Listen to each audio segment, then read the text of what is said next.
Please take a deep breath and close your eyes for just a moment. Try to reach back into your memories. Can you hear it? That distant, melancholic sound of a wooden bugle echoing through a narrow, dusty street as the evening sun begins to set. Can you smell the faint, comforting scent of mosquito coils drifting through the humid summer air?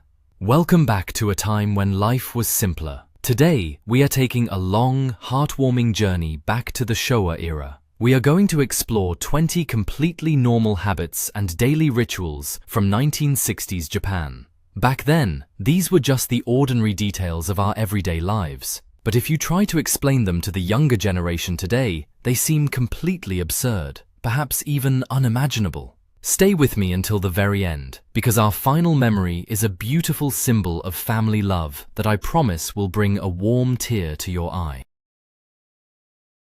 Before we dive into these precious memories, let us remember how time itself used to feel. In the 1960s and 70s, time flowed so much slower. We did not live our lives rushing from one notification to the next. We understood the quiet value of waiting for a handwritten letter to arrive in the mail, listening to the steady, rhythmic ticking of a mechanical clock in a silent room. Today, there is a common myth that without modern technology, instant messaging, and endless entertainment, people in the past lived poorer, more boring lives. But we know the absolute truth. Our lives were immensely richer in emotional depth and sincerity. We did not have hundreds of virtual friends, but we knew every single neighbor by their first name. We did not have screens to look at, so we looked into each other's eyes. The rituals we shared, the physical objects we touched, and the spaces we inhabited forced us to interact, to trust, and to rely on one another. Life was a shared experience, built on patience, respect, and a deep sense of community. Let us wander down memory lane to a time when taking a bath was not a solitary, hurried act in a cramped apartment shower, but a vibrant communal event. I am talking about the sento, the traditional Japanese public bathhouse, a staple of every neighborhood in the 1960s. Can you smell the damp cypress wood and the distinct scent of sulfur and sweet soap? Imagine sliding the frosted glass doors open and hearing the echoing symphony of splashing water and cheerful chatter. Back then, it was perfectly normal to sit naked next to your neighbors, scrubbing each other's backs and discussing the local news. You would gaze up at the magnificent, hand-painted mural of Mount Fuji on the tile wall, feeling the hot water melt away the day's hard work. And the ritual did not end in the water. After stepping out, you would wrap yourself in a cotton towel, put one hand firmly on your hip, and drink an ice-cold bottle of fruit milk or coffee milk, returning the heavy glass bottle to the friendly attendant. Today, the idea of bathing with strangers and neighbors seems completely absurd to the younger generation, a violation of privacy. But the sento was the warm, beating heart of the community, where titles washed down the drain, leaving only honest human connection. Do you remember the sharp, rhythmic clack, clack, clack of the wooden blocks echoing down the street? That was the sound of the hyoshigi calling all the neighborhood children to gather around. Long before children were glued to glowing internet screens, we had the kamishibai man, the paper theater storyteller. He would pedal into the neighborhood on his heavy bicycle, carrying a wooden theater box on the back rack.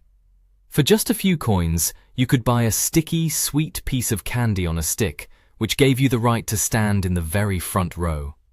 We would crowd around, our eyes wide with wonder, as he slid beautifully painted paper cards in and out of the wooden frame. He was a master voice actor, changing his tone for the brave hero, the wicked villain, or the crying princess. He always knew exactly when to stop, ending the story on a massive cliffhanger just as the sun began to set, ensuring we would all come running back the next day with our coins. Today, the idea of a stranger riding into a neighborhood to tell stories to unsupervised children seems completely absurd. But back in the 1960s, he was our cinema, our entertainment, and our beloved friend. As the afternoon shadows grew longer, Another distinct melody would fill the neighborhood. It was the lonely yet deeply comforting sound of a brass horn, the lapa. Tofu, tofu. This was the traditional tofu seller, walking slowly through the streets or pushing a small wooden cart.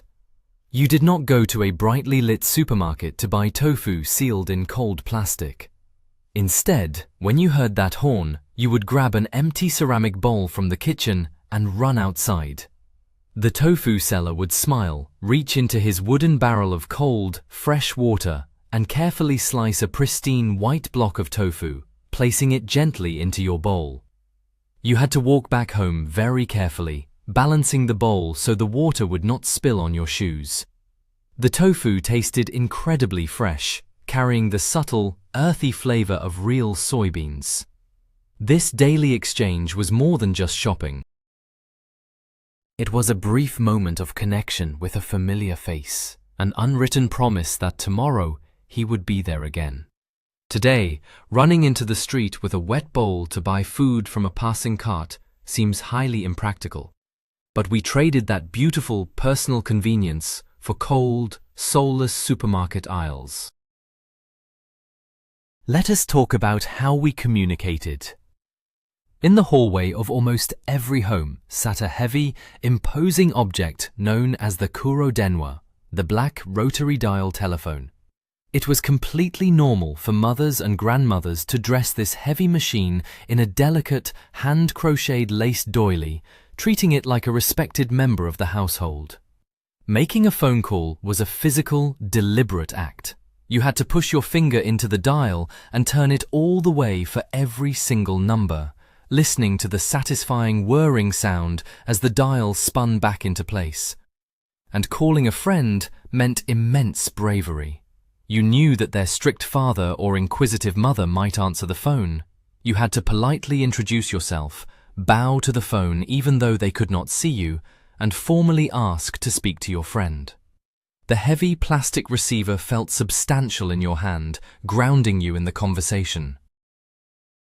Today, everyone carries a weightless pane of glass in their pocket, capable of sending instant messages without ever hearing a human voice. The sheer effort and respect required to use a black rotary phone seems absurd now, but it taught us manners, patience, and the true weight of our words.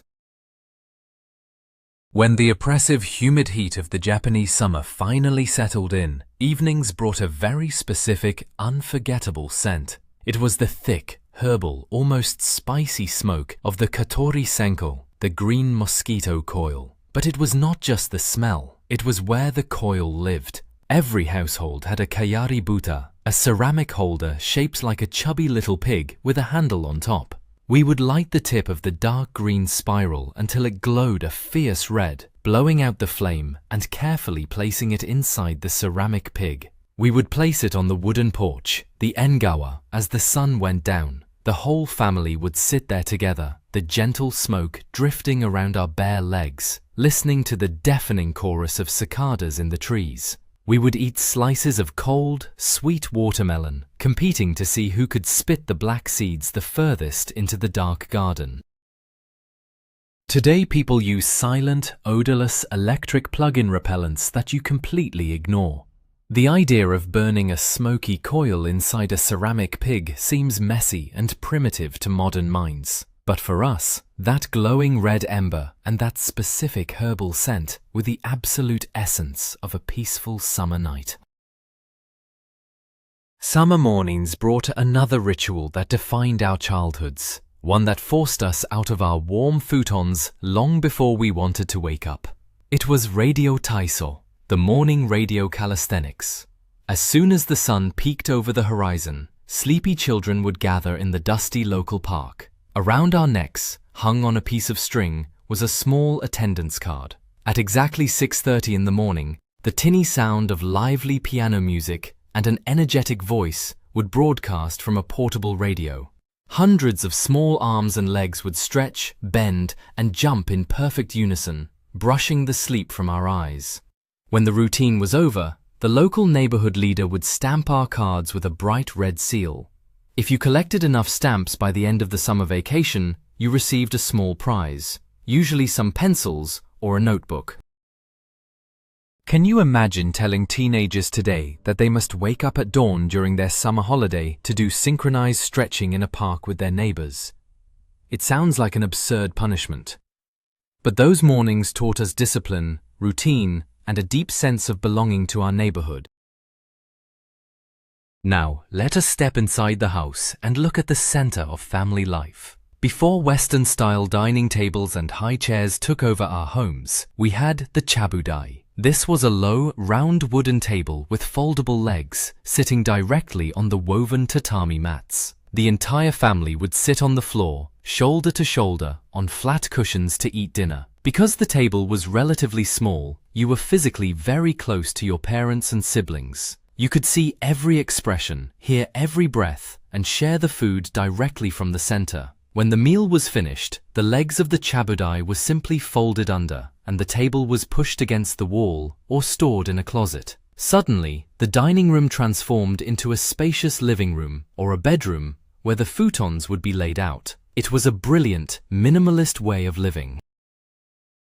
Today, a permanent dining table takes up half the room, and families often eat at different times, staring at different screens. The intimate physical closeness of gathering around a tiny, low wooden table on the floor might seem uncomfortable to modern posture, but it kept the family tightly bound together. Recycling is considered a very modern, progressive concept today, but in 1960s Japan, we had a brilliant, noisy, and perfectly normal system that came right to our doors. It was called Chirigami Kokan, the toilet paper exchange. We never threw away our old newspapers or magazines. We carefully stacked them and tied them tightly with a white plastic string. Once a week, a small, slow-moving truck would drive through the neighborhood, playing a very specific, melancholic melody on a loudspeaker, accompanied by a voice announcing the exchange. When you heard the music, you dragged your heavy bundles of paper out to the street. The driver would weigh your paper on a hand scale and trade it for fresh rolls of rough, coarse toilet paper or boxes of tissues. It was a beautiful, practical exchange. You cleaned your house, and in return, you received a household necessity for free. Today, the idea of waiting for a musical truck to trade your old magazines for toilet paper sounds wonderfully absurd and incredibly inefficient. But it was our early version of respecting resources, a daily practice of not wasting anything. Traveling by train in the Showa era was a grand, romantic adventure, completely different from the silent, high-speed bullet trains of today. When you took a long journey on a steam or early electric train, waiting on the platform, you would look for the vendor selling kisha doban, the station tea. In the early days, these were small clay teapots, but by the 60s, they were little, soft plastic containers shaped like a teapot. You would buy this container filled with scalding hot green tea. The genius part was the plastic lid, which doubled as a tiny teacup. As the train rhythmically clacked along the tracks and the countryside blurred past the open window, you would carefully pour the hot, fragrant tea from the container into the tiny lid, sipping it slowly. The gentle smell of the green tea mixed with the distinct, metallic scent of the train carriage. Today, people grab a cold plastic bottle of tea from a vending machine, chug it down, and stare at their phones. The slow, deliberate ritual of pouring hot tea into a tiny lid on a shaking train seems absurdly inconvenient now. But it made the journey itself a mindful, comforting experience, rather than just a way to get from one place to another. As the warm days faded and the bitter cold of winter swept through the streets, we waited for a sound that could warm your soul before you even saw the source. It was the yaki-imo truck, the roasted sweet potato vendor. He would slowly drive through the dark, freezing streets, his voice echoing from a loudspeaker with a long, drawn-out, vibrating chant. Yaki-imo! The back of his truck held a bed of glowing, hot black stones, and buried within them were the sweet potatoes, roasting to absolute perfection. You would run out in the freezing cold, clutching a few coins. and he would fish out a piping hot potato, wrap it in a piece of old newspaper, and hand it to you. You had to toss it back and forth between your bare hands because it was so hot. Peeling back the charred purple skin revealed the golden, steaming inside, smelling heavily of sweet caramel and wood smoke. It was the ultimate winter comfort food. Today you can buy roasted sweet potatoes in a brightly lit convenience store under fluorescent lights, but buying them from a singing truck on a dark, freezing street was not just about the food. It was about the magic of finding warmth in the middle of the cold winter night. Weekends in a Showa-era neighborhood had a very distinct rhythm and a very specific soundtrack. If you woke up on a bright, sunny Saturday morning, you would hear a loud, rhythmic thudding sound echoing from every direction. Whack, whack, whack! It was the sound of mothers and grandmothers using a futon tataki, a woven bamboo stick shaped like a tennis racket, to beat the heavy cotton futons. We did not have large electric tumble dryers. Every sunny day, the heavy futons were draped over the balcony railings to air out and absorb the heat. Beating them with the bamboo stick knocked out the dust and fluffed the dense cotton. The air would be filled with tiny, glittering dust motes dancing in the sunlight. But the best part came that night. When you lay down to sleep, the futon had expanded, feeling thick and incredibly warm. It smelled deeply of the sun and the fresh outside air. Today, tossing a blanket into a noisy electric machine is considered normal. Standing on a balcony, vigorously beating a mattress with a bamboo stick sounds exhausting and entirely absurd. Yet no modern machine can ever replicate that deeply comforting smell of a sun-baked futon. Another quiet morning ritual involved a small wooden box nailed to the wall right next to our front door. This was the milk delivery box. Long before dawn, while the whole house was still asleep, the milkman would ride his bicycle or small motorbike through the quiet streets. You could hear the faint, musical clinking of glass bottles. He would take away the empty bottles we left out the night before and replace them with fresh, cold milk. When you woke up and opened the box, the heavy glass bottles were covered in condensation from the morning dew. The tops were sealed with a thick, round piece of paper and a tight plastic wrapper. We had a special little tool, a tiny pick with a needle on the end, just to pierce and lift that paper lid. And when you finally opened it, the first sip was always the best, because a thick, rich layer of fresh cream had gathered right at the top of the bottle. Today, buying milk in gigantic plastic jugs that sit in a refrigerator for weeks is the standard. The idea of a man quietly leaving fragile glass bottles at your door every single morning seems like a ridiculous luxury now. But it was just a normal, beautiful start to our day.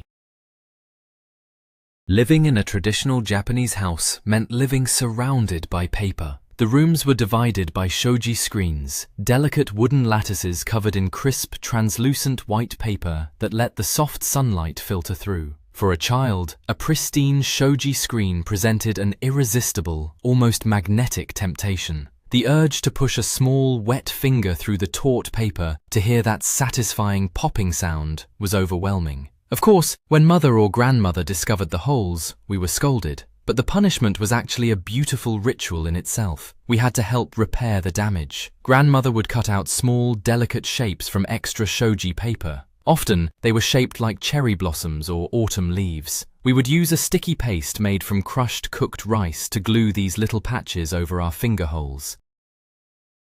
Over the years, the sliding doors became a beautiful, unique mosaic of our childhood mischief and our grandmother's patience.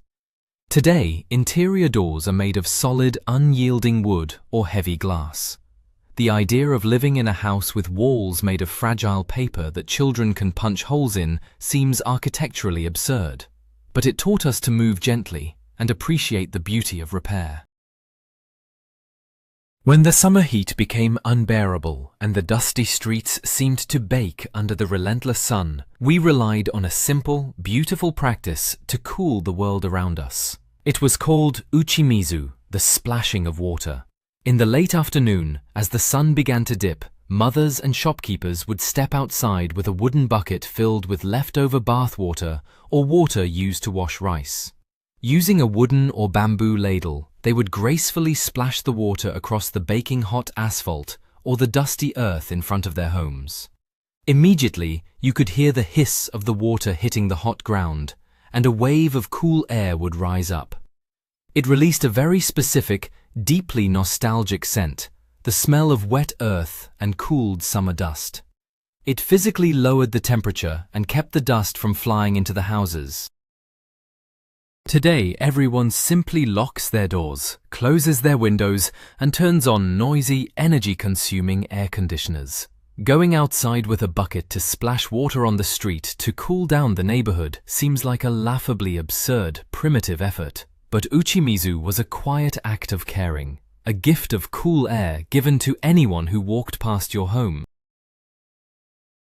Let us talk about the sound of commerce and calculation. Long before the silent beep of barcode scanners or the glowing screens of digital cash registers, the air of every shop, bank and classroom was filled with a rapid, clicking symphony. It was the sound of the soroban, the traditional wooden abacus. Whether you were buying vegetables at the local market or paying for a train ticket, the shopkeeper would pull out their abacus. Their fingers would fly across the wooden beads with terrifying speed, flicking them up and down with a sharp click-clack sound. They could calculate a complex total and your exact change much faster than anyone typing on a modern calculator. We were all taught how to use the soroban in school. It made numbers a physical, tactile thing. You could feel the math in your fingertips.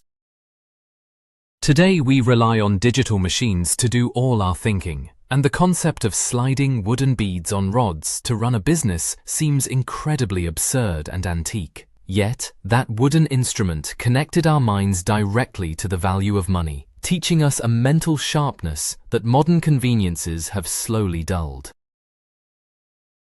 As the biting cold of winter truly set in and the drafty wooden houses grew freezing, the entire family's survival strategy revolved around one glorious piece of furniture, the kotatsu. This was a low wooden table with a charcoal or electric heater underneath, covered entirely by a heavy, thick quilt. The tabletop was placed over the quilt. Once you slid your freezing legs under that heavy blanket and felt the intense, glowing heat, you became a prisoner to its comfort. You absolutely refused to leave. We would spend entire weekends anchored to the kotatsu. The air in the room was always filled with the sharp, sweet scent of mikan, the small mandarin oranges. We would peel and eat dozens of them, our fingertips turning slightly yellow, stacking the peels into neat little piles on the table. Sometimes the warmth was so comforting that you would slowly slide further and further under the quilt until you fell into a deep sleep, only to be woken by mother telling you that you would catch a cold. Today, houses are centrally heated to a uniform, boring temperature. The idea of a family huddling desperately under a single heated blanket to survive the winter seems absurdly primitive. But it forced us to sit together, share stories, and simply be a family. How we carried our belongings was also an art form, deeply rooted in tradition. We did not use disposable plastic bags or cheap nylon backpacks for our daily tasks. We used the furoshiki, a simple, beautiful square piece of sturdy fabric. It was absolute magic in the hands of a mother. With a few swift, precise folds and tight knots, a simple cloth could become a carrying bag for a stack of books, a protective wrapper for a fragile glass bottle, or a beautiful, elegant bundle for a special lunchbox. You would watch your mother tie the corners with such dexterity, transforming a flat piece of cloth into a sturdy handle. When you arrived at your destination and untied the knot, the bag simply disappeared, folding back into a neat little square you could tuck into your pocket. There was no waste, no plastic pollution. It was a practice born of respect for materials. Today, buying a perfectly good item and immediately wrapping it in a disposable plastic bag that will sit in a landfill for centuries is normal. Explaining that we used to carry everything wrapped in folded fabric seems absurdly complicated to the modern consumer, but it was an everyday elegance we have tragically lost. Children in the Showa era played hard, and our games left physical marks on us and our toys. The dusty streets and empty dirt lots were our absolute kingdom. Two of the most common sounds of our childhood were the sharp clack of glass marbles and the loud, satisfying slap of thick cardboard hitting the dirt. We played Menko. You would throw your heavy cardboard card down onto the dusty ground with all your might, trying to flip over your opponent's card using the wind from the impact. If you flipped it, you kept it. We would come home with our hands black with dirt, our knees scraped, and our pockets heavy with our hard-won treasures. The smell of the dry earth and the pride of winning a beautifully printed Menko card from an older boy meant everything. Today, children win digital trophies on internet screens while sitting alone in sterilized, air-conditioned rooms. The idea of sending a child out to play in the dirt all day, coming home bruised but victorious with a pocket full of cardboard and glass, seems entirely absurd and dangerous to modern parents. But those dusty streets taught us resilience, negotiation, and how to lose with grace. Perhaps the most striking difference between then and now was the profound, unspoken trust we shared with our neighbors. When my mother needed to run down the street to the local market, she did not carry a heavy ring of keys, lock deadbolts, and set an alarm system. She would simply pull the sliding screen door shut. Often it was not locked at all. If she did lock it, the key was placed in a highly obvious spot, perhaps right under the flower pot next to the entrance. While she was gone, it was completely normal for a neighbor to slide the door open, step into the entryway, and call out a greeting. Finding the house empty, they might leave a basket of extra daikon radishes or fresh persimmons from their garden on the wooden step and just walk away. The entire neighborhood operated like one large, extended family. Today, we live behind heavy steel doors, security cameras, and digital locks, terrified of the world outside. The thought of leaving a house unlocked so neighbors can freely enter and leave vegetables seems terrifying and completely absurd now. But losing that immense, quiet trust is perhaps the greatest tragedy of our modern age. Finally, we come to a deeply emotional symbol of childhood that carries the heavy weight of family love. The randoseru. This was the incredibly sturdy, rigid leather backpack every child received when they started elementary school. Boys wore black, girls wore red. These bags were expensive, made of thick, real leather with heavy brass buckles. When you first put it on as a tiny 6-year-old, it felt massive, almost swallowing you whole. The smell of that fresh, stiff leather is unforgettable. But the beautiful part was that this single bag had to last you for 6 entire years of daily use. It was never thrown away. Over the years, the leather softened, molded to your back, and gathered scuffs and scratches, each one a memory of a playground fall or a run in the rain. And when you finally graduated, if the bag was still intact, it was lovingly polished, repaired, and passed down to a younger sibling or a cousin. Today, children get a new, cheap nylon backpack every single year, throwing the old one away without a second thought. The idea of carrying the exact same heavy leather bag every day for 6 years seems absurd to a modern child. But that randoseru was not just a bag. It was a physical manifestation of our parents' hard work, a vessel that carried our education, our growth, and our transition from early childhood to youth. When we look back at the heavy black telephones, the singing street vendors, and the scent of mosquito coils in the summer evening, we realize a profound truth. We do not just miss the physical objects. We miss who we were when we used them. We miss our youth, the slower pace of time, and the deep, inescapable feeling of being connected to the people around us. Modern life has given us incredible convenience, replacing our struggles with screens and silent efficiency. But in gaining the whole world at our fingertips, we lost the sweet, absurd magic of a neighborhood that felt like a family. If this journey back in time brought a tear to your eye or a smile to your face, please consider subscribing to the channel and leaving a like on this video to help keep these precious memories alive. Now, I want to ask you a question. Which of these 20 habits do you miss the most? Or is there a special childhood memory you hold dear? Please write your personal story in the comments below. I promise to read them all, because your memories are the true history of our lives. Thank you so much for watching, and I will see you in the next video.